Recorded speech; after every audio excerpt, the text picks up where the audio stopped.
Hello, my name is Chris Thomas. I'm a professional artist, and I thought it would be interesting to tell you some of the inspiration behind some of my favorite and more interesting paintings. The inspiration, the creative process, even some of the struggles I've had through them. Today I'd like to show you a painting that I did back in 2010, where over a year later I called the painting back from the gallery to make changes that would literally change the meaning and direction and title of the painting. So here's the painting in its original form. The first thing I want you to see about this painting is that it really is a painting. It's a type of painting style called trompe-l'oeil, which is French for trick the eye. It's a technique in which I try to paint so realistically that the objects painted seem as if they really exist. I've had many people rub their fingers across the paintings in order to convince themselves that it really was a painting, which you shouldn't be touching paintings. I would even point out the signature in this painting, this particular painting, and the date where the Secretary of Treasury would normally have his signature on the money. At the time the painting was made, the country had gone through the Great Recession in 2008, and it was still in recovery mode.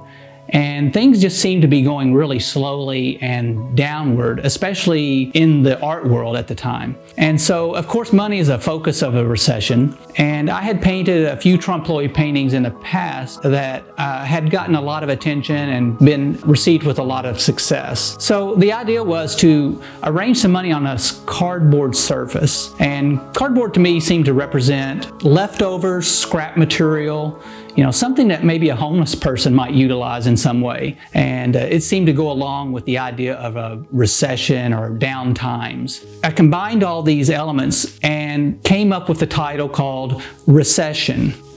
But after I had sent the painting off to the gallery, and it had been in the gallery for a little over a year, I thought about why it hadn't sold yet. And I looked at the painting and realized that, people probably don't want to be reminded about a recession, and it's kind of got a negative connotation to it.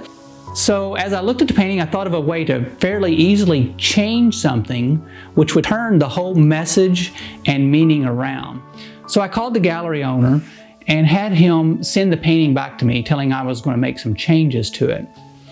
And so when you look at the image of the change that I did, all I did was take the right arrow that's pointing downward, and I pretended in the painting as if I had cut it out with an X-Acto knife and turned the direction up. So all I had to really change was painting this red arrow on and changing the black void where I had taken the arrow out of. And I didn't even have to move the money that was in the original painting. I just left it there and painted the red arrow and tried to put the flaws that are in the cardboard in the same place on the arrow that's going up. And so then I retitled the painting Rebound. From recession to rebound, which gives it a positive connotation and makes people think like things are going to improve. And that's what happens when we have recessions or depressions. Things feel really down and bleak for a time, but there's always a rebound. And so it turned it from a bleak painting to a painting with hope.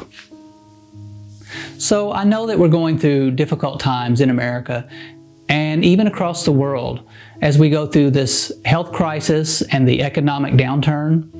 But things like this have always happened in the past, and we've always managed to recover. So just remember that when there is a recession, there will be a rebound.